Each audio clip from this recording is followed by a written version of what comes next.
Ladies and gentlemen, what's going on? Truth a Lot Thursdays on a Friday afternoon. I did this post earlier today and it said, talking about race versus ethnicity. And somebody put a question on and said, I don't understand what you meant. Oh, I'm paraphrasing the question, by the way. It says, I don't understand what you mean when you posted about replacing race with ethnicity. So the difference between race and ethnicity. Race is a construct made by man.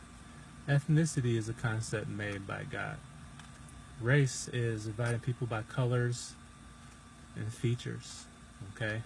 Ethnicity is when a language and a family develops into a tribe and a tongue, or a tribe and kindreds and nations. When you look at Revelation chapter 7, it says every tribe, tongue, kindred, and people group, ethnicities will bring him worship. Revelation 7:9, after this I behold a great multitude which no man could number, of all nations, which means all ethnicities, kindreds and people and tongues, stood before the throne, before the Lamb, clothed with white robes and palms in their hands.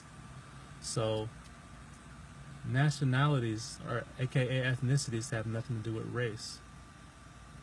So race is something that the kingdom of Babylon, which is man's kingdom, has created to conquer and divide people. Okay? So when you replace race, the concept of race, black versus white, yellow versus red, all that stuff, when you replace that with ethnicity, which means the nationality in the nation, the land that you come from, you know, when you talk to quote unquote white people, they know they're not white. They're Irish, they're French, they're Italian, you know, whatever. They have a nation. And so, as quote unquote black people, we're not black.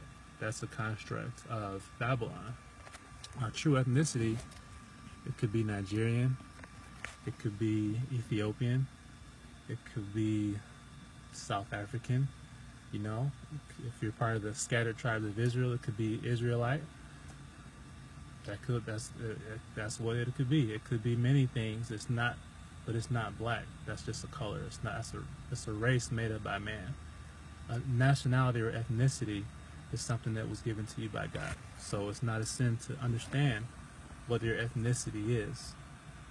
And so when you understand, when you replace race with ethnicity, you're using a biblical reality, and you're using that to diffuse a tool of sorcery. So why is that important? Because believing a lie is a hindrance to obeying the truth. Like, if you're confused with lies, it's hard to walk in the truth. And that's pretty much what it is. It's not really something that we have to glorify, or we have to exalt, or we have to talk about endlessly, but it's just something we have to understand, so that we can replace sorcery with biblical reality. And once you do that, then you can start to understand Bible prophecy, and you can start to walk in holiness, and you can start to be who you really are meant to be, and you can bring God that offering that you were supposed to bring him as the tribe, the tongue, and the nation, ethnicity that you're supposed to be in. Doesn't mean we have to be divided. We become one in Christ. But it's better to come to Christ in truth than to come to him in a lie. You don't have to know your ethnicity to be saved. It's not a requirement for salvation. But Romans 11 is very clear that there will be an awakening of the scattered tribes of Israel in the last days.